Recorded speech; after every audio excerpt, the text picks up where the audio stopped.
Oi gente, esse daqui é mais um fichamento. Dessa vez o texto é chamado de Cultura em Campo Semiótico, da autora Irene Machado. Minhas impressões sobre o artigo. Bem, foi difícil de eu compreender o artigo pela linguagem rebuscada. Em alguns momentos ficavam fazendo ciclos de informação e, apesar de ser curto, ele pareceu um pouco mais extenso. Eu tive dificuldade em terminar de ler, mas eu terminei, consegui fazer umas anotações e estou fazendo esse fichamento agora. A autora começa o artigo com o tópico Introdução, Cultura e Natura.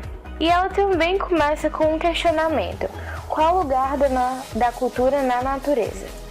Aí, a partir desse questionamento, ela vai definindo nomes e dando significados a esses nomes. Também faz linkagem com alguns autores e assim vai desenvolvendo o artigo.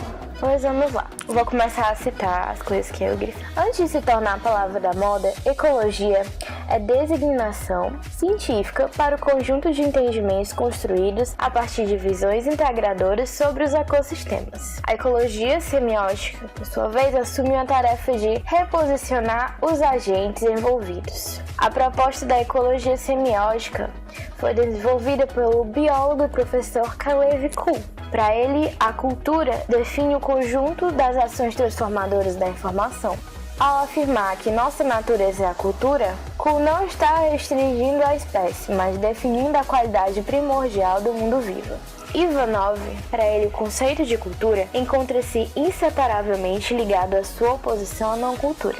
Para ele também, examinar a mutualidade das relações entre natureza e cultura como um processo de luta pela informação. Cultura e não cultura são os agentes vivos dessa luta. As disciplinas para o estudo dos sistemas de signos da cultura têm raízes fundas das indagações sobre o sentido. Jacob von Luxemburg, não sei o nome desse senhor, examinou as variações de comportamentos entre diferentes espécies. Ele observou como diferentes criaturas vivas do mundo, mesmo partilhando o mesmo habitat, constroem sentidos distintos sobre o seu entorno. Ao transformar estímulos em propriedades, criam aquilo que constitui o alto mundo da espécie. Ele criou um nome chamado Die-Amut. E assim, o conceito cultural para a inter-relação entre a percepção do mundo e a operação no mundo desenvolvidas pelas espécies em seus habitats específicos. Depois temos o conceito de dialogismo, que foi feito por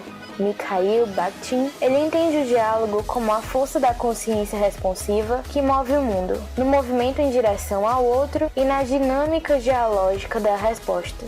As coisas do mundo ganham sentido. Vínculos entre a natureza e cultura são indissolúveis e compõem o mesmo dinamismo. É como o pensamento ambiental que as formulações sobre sentido surgem na abordagem semiótica da cultura, tornando-se fundamental para a definição da cultura em campo semiótico, ou seja, da cultura em natura. Agora chegamos em Lotman. O escopo da semiótica da cultura concebida pelo pensamento eslavo diz respeito ao modus operandi, em que a cultura é fruto da semiose da própria natureza, ou melhor, das transformações dialéticas da natureza em que quantidades se transformam em qualidades. A cultura não é apenas um centro produtor de textos, como ela própria se manifesta como texto para o observador. Aí agora vamos ver a cultura como texto. Ainda para Bakhtin, ele fala que quando estudamos o homem, procuramos e encontramos signos por toda parte e nos empenhamos em interpretar seu significado. Segundo essa linha de raciocínio,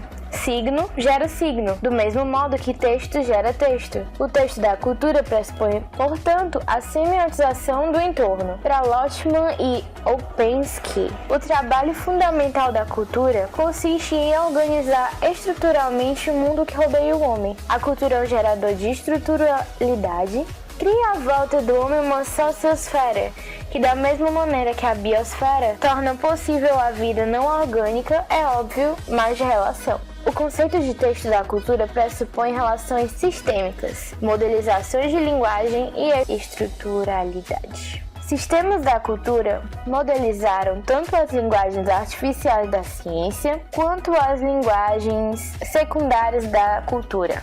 dos mitos, da religião, da moda, dos meios e dos sistemas. A língua não é um modelo a ser seguido, mas uma possibilidade de produzir conhecimentos geradores de modus operandi, capazes de funcionar como linguagem. Um exemplo que ela dá é: se narrativa é a língua natural dos mitos, tanto o poeta quanto o astrônomo podem construir narrativas sobre o mundo. Contudo, o modelo verbal do mito em nada vai se aproximar do modelo das fórmulas e mediações dos signos matemáticos e geométricos. Porém, ambos são dos sistemas modelizantes da cultura. Então, meio que a modelização apresenta-se como capacidade cognitiva de um princípio heurístico para configurar distintas semioses na dinâmica da cultura. Na verdade, a semiótica da cultura se ocupa dos textos e de seus mecanismos de semiose, que tanto constituem como sistema semiótico, quanto desencadeiam formações interpretantes e de leitura, o que, em última instância,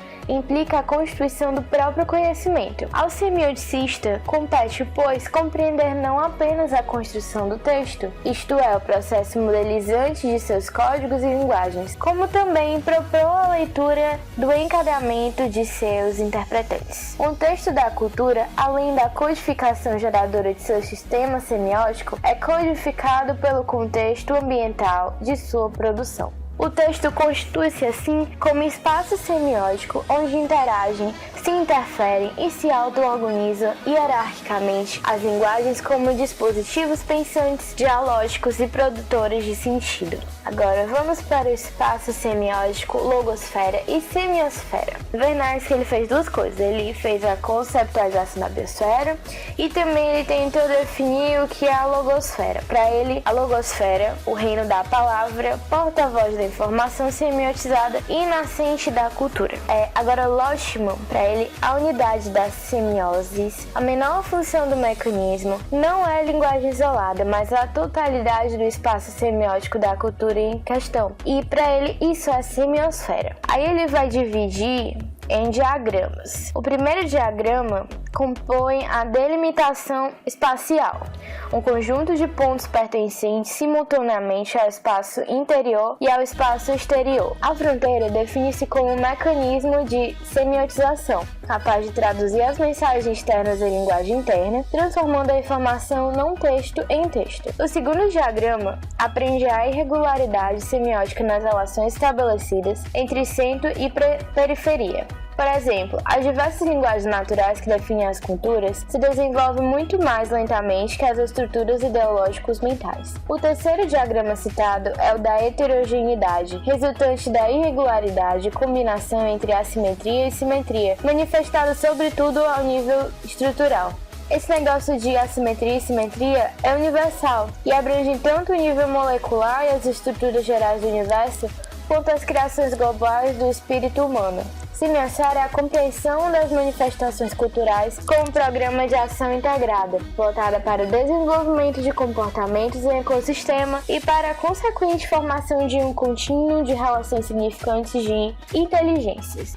Em considerações finais, ela começa pelo Clavicle, citando algumas partes dele e também tirando sua própria ideia do que ele diz. Constrói-se uma segunda natureza, uma natureza culturalizada. A natureza em si configura a natureza zero, a natureza dada com toda sua magnitude e complexidade. Primeira natureza é a qual convivemos. A segunda natureza seria a das descrições e interpretações. O mundo cognitivo seria a terceira natureza, onde esse mundo cognitivo se manifesta através das artes e da ciência. Reconhecer que a vida flui por entre a diversidade de culturas é uma forma de reconhecer que o lugar da natureza é igualmente diversificado, uma vez que cada espécie elabora suas formas de convívio no ambiente. Para que a tarefa de superação do dualismo entre mente e matéria seja um empreendimento satisfatório, seria necessário dimensionar a natureza triádica de todos os processos primários e secundários de interpretação, os quais se embebem na semiosfera. Aquilo que acontece no espaço repercute em outros, porque todos convivem na semiosfera e são permeáveis às flutuações que gravitam em seu entorno. Bem, foi isso. Muito obrigada.